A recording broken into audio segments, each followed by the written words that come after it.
کہ مجھ سے مشاورت نہیں کی گئی، حالانکہ مشاورت کے بعد ہی وہ پریس ریلیز جاری ہوئی تھی. تو یہ جو تیسرا نیب کا آرڈیننس ہے، ترمیمی آرڈیننس، جس کو نیب تھرڈ امینڈمنٹ آرڈیننس 2021 کا نام دیا گیا، یہ بھی 6 اکتوبر سے ہی لاگو ہوگا. اور اس میں ابھی یہ آگے ہیں 6 اکتوبر تو گزر گئی ہے. ہاں نہیں وہ کر سکتا ہے نا پریزیڈنٹ، نافذ العمل تو کر سکتا ہے. اس میں تو جو بھی یعنی 47 سے بھی کر سکتا ہے. کر سکتا ہے. ہاں ٹھیک ہے. اب یہ جو اینٹی منی لانڈرنگ ایکٹ کے تحت دائر ریفرنس نیب کے دائرہ اختیار میں رہیں گے. اس حوالے سے دائر ریفرنس پر احتساب عدالتیں سماعت کریں گی. ضمانتوں کے اور زر ضمانت کے تعین کا اختیار بھی احتساب عدالتوں ہوگا. پہلے ترمیمی آرڈیننس میں جرم کی مالیت کے برابر مچلکے جمع کرانے کی شرط رکھی گئی تھی. اب یہ ہے کہ اب اس کا جو بھی تعین کرنا ہے وہ احتساب عدالت کرے گی کہ کتنی زر ضمانت رکھنی ہے. اب نیب ترمیمی آرڈیننس میں آصف زرداری، شاہد خاقان عباسی، مریم نواز، شہباز شریف کو کوئی ریلیف نہیں ملے گا. ایک اور کام کیا ہے انہوں نے کہ نیب ترمیمی آرڈیننس کے مطابق چیئرمین نیب کو عہدے سے ہٹانے کا اختیار صدر مملکت کے پاس ہوگا، اور چیئرمین نیب کو ہٹانے کے لیے وہی طریقہ کار اپنایا جائے گا جو ججز کی برطرفی کے لیے. یہ پہلے بھی تھا. تو ظاہر ہے وہ آرٹیکل جو 209 ہے، میرے خیال 209 ہے، اس کے تحت 209 اس کے تحت ہی وہ ریفرنس جو سپریم جوڈیشل کونسل کی کارروائی ہوتی ہے وہی ہے. اب اس میں یہ بھی آ گیا کہ دھوکہ دہی فراڈ کے کیسز واپس نیب کے پاس آ گئے ہیں، جس میں مضاربہ کیسز ہیں، B4U کیسز ہیں، منی لانڈرنگ کے کیسز میں نے آپ کو پہلے بتا دیا.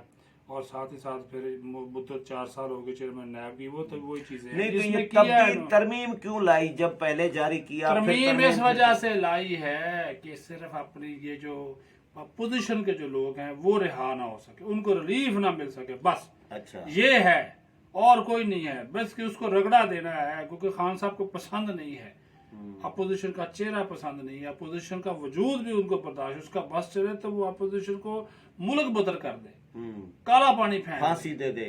کالا وہی ہو نا کہ وہ پھینک دے پائے، تاکہ وہ جو دل کرے وہ کرتا پھرے، اس کے اوپر کوئی بات کرنے والا نہ ہو. آج کل تو وہ ویسے بڑا سخت غصے میں ہے. وہ آپ کو پتہ ہی ہے جو پچھلے دنوں معاملات ڈپریشن کا شکار ہے اچھا خاصا.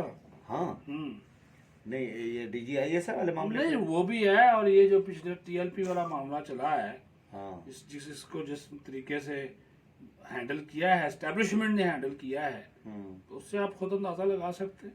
تو یہ TLP کے بڑے سپورٹر تھے عمران خان اور یہ شیخ رشید تھے نون لیگ کے دور میں. وہ ابھی آپ رہنے دیں، میں کہتا ہوں آج نیب پہ ہی بات کر لیں تو زیادہ اچھی بات ہے. اب یہ دیکھیے وہ اس پہ ہم پھر بعد میں بات کریں گے. چلو ٹھیک ہے، کیونکہ پھر وہ ایشو بٹ جاتا ہے. اچھا تو نیب کیا کہہ رہا ہے اس پہ؟ نیب خوش ہے اس آرڈیننس پہ؟ اب خوش ہے، پہلے نہیں وہ خوش تھے. پہلے تو نیب کے اختیارات کم کیے تھے، اب اس میں تھوڑے سے بڑھا دیے. اس میں بڑھا دیے کہ اب جو منی لانڈرنگ کے جو ریفرنسز دائر تھے آلریڈی، وہ سارے کے سارے اب دوبارہ نیب کے پاس آ گئے. ٹھیک ہے. اور وہ نیب اب وہ جب وہ آگے ہیں تو انہوں نے اکثر جو کیسز کیے ہوئے ہیں اپوزیشن کے اوپر، وہ سارے کے سارے تو آلموسٹ منی لانڈرنگ کے ہی ہیں. تو اس وجہ سے ان کو اچھا ایک ریلیف ملنے. ایک بات تو بتائیں سر، آپ اسٹیبلشمنٹ کے خلاف تھوڑی سی بات سخت نہیں کرتے، لیکن باقی لوگ کرتے ہیں، میں بھی تھوڑی بہت کر لیتا ہوں کبھی کبھار اپنے اوقات کے حساب سے. لیکن مجھے یہ بتائیں، یہ عمران خان یا PTI حکومت جو قانون سازی کر رہی ہوتی ہے، جو ترامیم کر رہی ہوتی ہے، اپوزیشن کو رگڑا دینے کی، یہ سارے سلسلے کر رہے ہوتے ہیں، تو یہ اسٹیبلشمنٹ ان میں آن بورڈ ہوتی ہے، ان کی مرضی کے بغیر کیسے کر سکتے ہیں؟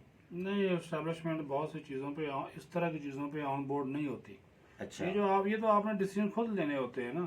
یہ تو آپ کا اپنا ڈیسیجن ہے.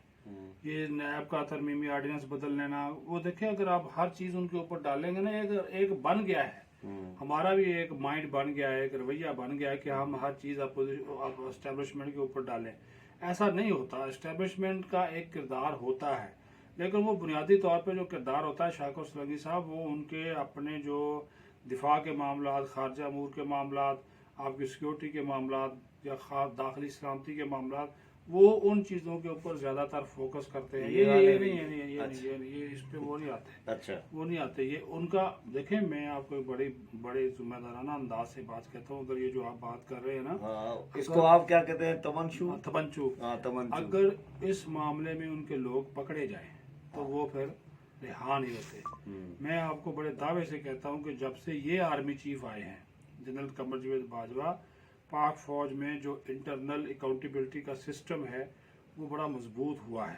اور یہ آپ ایسے میں ہوائی بات نہیں کر رہا. صحیح. سنیں یہ باتیں راحیل شریف کے دور میں بھی یہ سنتے تھے کہ راحیل آیا ہے تو راحیل کے دور میں بھی یہ تبدیلی آئی ہے. ہر آرمی چیف کے دور میں صحیح یہ باتیں چلتی ہے.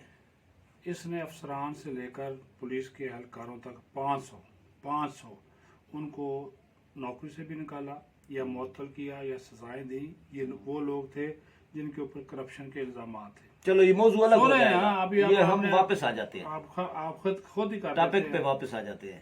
اچھا مجھے یہ بتائیں کہ یہ چیلنج بھی اپوزیشن کر سکتی ہے, امکان ہے؟ وہ کرنا چاہیے, اب تو کرے گی. پہلے تو اپوزیشن والے اس چکر میں بیٹھے تھے کہ ہمیں بھی ریلیف مل جائے گا, کوئی اس کو چیلنج نہیں کر رہا تھا. پہلے تھوڑے سے خوش لگ رہے تھے اپوزیشن والے. وہ فاروق نائک نے بھی دائر کر دیا کہ آصف زرداری کو رہا کرو.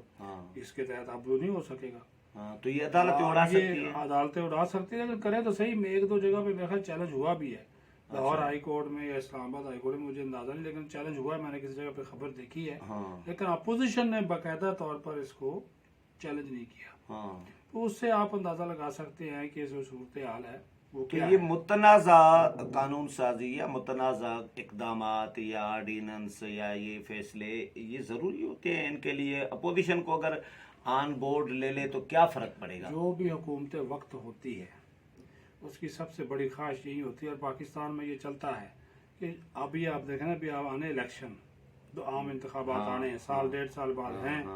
تو اس سے پہلے عمران خان کی پوری کوشش ہوگی کہ جتنی بھی اپوزیشن کے رہنما ہیں بڑے بڑے, وہ یا تو سارے جیلوں میں چلے جائیں, یا وہ ملک چھوڑ کے چلے جائیں, یا وہ دنیا سے ہی چلے جائیں, تاکہ یہ اپنی مرضی سے حکومت چلاتا پھرے. کیونکہ اس کو پتا ہے کہ وہ اگر جو اپوزیشن اس وقت موجود ہے, جو پی ڈی ایم موجود ہے, ان کی موجودگی میں وہ دوبارہ اقتدار میں نہیں آ سکتا. کیونکہ اس نے مہنگائی کے ذریعے اور اپنی پالیسیوں کے ذریعے اس ملک کا جو بیڑا غرق کرنا تھا وہ اس نے کر دیا. تباہی جو اس نے کرنی تھی وہ کر دی. اس سے آپ بیڑا غرق تو پی ٹی آئی کا بھی کیا ہے, ہاں اپنی جماعت کا بھی کیا, اس کا بھی کیا. اس سے آپ اندازہ کریں تو وہ اس وجہ سے وہ اپوزیشن کو چاہے گا ہی نہیں. اور وہ یہ بیچارہ چیئرمین نیب خود اب ایکسٹینشن پہ آ گیا ہے, یہ کیا احتساب کرے؟ وہ ایکسٹینشن تو کمپرومائز ہو گیا نا, کمزور وکٹ کمپرومائز ہے نا.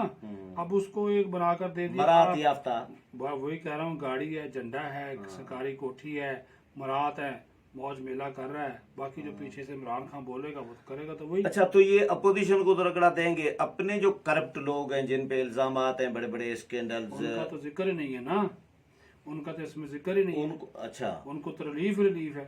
اچھا ان کو تو ریلیف ہے, اس میں تو ہے ہی نہیں. اگر وہ ہوتا تو سب سے بڑا کیس تو عمران خان پہ اوپر ہے نا, ہیلی کاپٹر کا. ہیلی کاپٹر کے استعمال کا کیس ہے. پرویز کھٹک کے اوپر وہ بریلینٹری اور یہ جو میٹرو ہے وہ کیا ہے, بی آر ٹی, اس کے کیسز ہیں. وہ کدھر گئے؟ تو یہ الیکشن کمیشن, یہ آپ کا شوگر سکینڈل کدھر گیا؟ اسی کے پاس گیا تھا نا. نیب نے کہا تھا نا ہم انکوائری کریں گے. اور یہ ریاست مدینہ ہے. میں کہتا ہوں جو چیز آپ کے لیے اپنے لیے پسند کی ہے وہ آپ کے لیے ریاست مدینہ, اللہ معاف کرے. اور جو آپ کو پسند نہیں ہے اس کو آپ اپنے سیاسی ریاست مدینہ کو تو بدنام کیا ہے انہوں نے. میں کہہ رہا ہوں ریاست مدینہ انصاف کا, ریاست مدینہ مساوات کا, برابری کا درس دیتی ہے, لوگوں کی فلاح و بہبود کا درس دیتی ہے. یہ تو کسی طور پہ بھی اس کی تعریف پہ بھی پورا ان کے خلاف جب چارج شیٹ تیار ہوگی, اس چارج شیٹ میں ایک ان پہ کیس یہ بھی بن سکتا ہے کہ ریاست مدینہ کے نام کو آپ لوگوں نے بدنام کیا, اس کے نام پر آپ نے جو ظلم کیے, مظالم کیے, جو آپ نے غلط اقدامات کیے, لوگوں کے ساتھ ناانصافیاں کی, یہ مقدمہ تو بن سکتا ہے سر. اپوزیشن جب اقتدار میں آئے تو بنا سکتی ہے. بالکل بنا سکتی, بنانا بھی چاہیے, بنانا بھی چاہیے. دیکھیں بات یہ ہے شاکر سولنگی صاحب, جس طرح میں نے آپ کو بتایا, یہ عارف علوی صاحب بڑے جب وہ ایم این اے ہوتے تھے آپ کے سامنے لیپ ٹاپ لا کے بیٹھ جاتے تھے, بڑی بڑی تقریریں کرتے تھے, بڑی بڑی نیب اس میں صدارتی مال میں جو گھسنا تھا, نہیں نیب کے قانون میں ترمیم کے لیے بڑی بڑی جو ترامیم تھی یہ خود لے کے آتا تھا عارف علوی, جب اس اسٹینڈنگ کمیٹی لا جسٹس کا ممبر بنتا تھا. اب وہی نیب تباہ ہو رہا ہے, وہی نیب اب سیاسی مخالفین کے لیے استعمال ہو رہا ہے. عارف علوی صاحب چپ ہے,